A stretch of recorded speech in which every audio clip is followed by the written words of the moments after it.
I don't know, but this is all really interesting that he's warning people about the dire, things that are going to happen to them and how evil they are. Anyway, um, what I recommend to people is if they're looking for another option that's cost effective, go to a high deductible plan, high or G, depending upon when they were born, Harper said, right? So if you were born and you age into Medicare after 2020, you can no longer get a plan F. So uh, anybody that aged in after 2020 has to get a plan G. Now, here's the thing.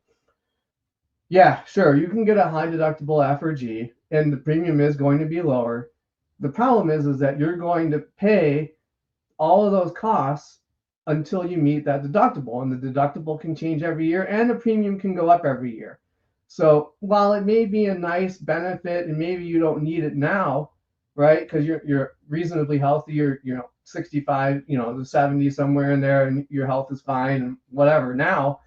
Well, okay, so your premiums are still going to go up, and the out-of-pocket expenses can still go up. So, and what happens, if they decide that, to his point, what if they decide to end high deductible G or F? Now, of course, you can keep your plan, but generally when they do that, they substantially raise the premiums on those plans because they try to kick people out of those plans, right? Because they don't want them in them anymore. So, his own scare tactics, he's not even using appropriately. But that's besides the point. At any rate, so you could get is there an appropriate way to use a scare tactic? No, of course not, right? Just making sure. Okay. to his point, right? So you can get these things.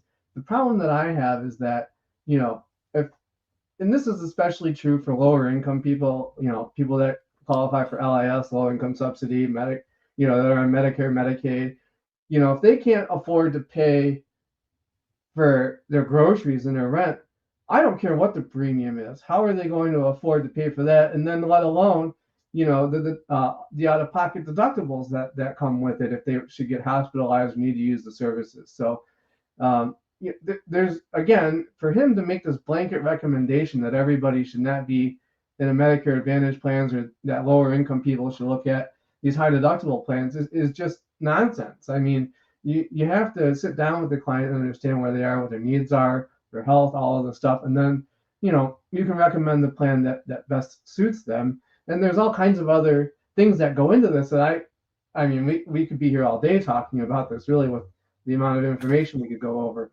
But just suffice it to say that that's not necessarily an option either.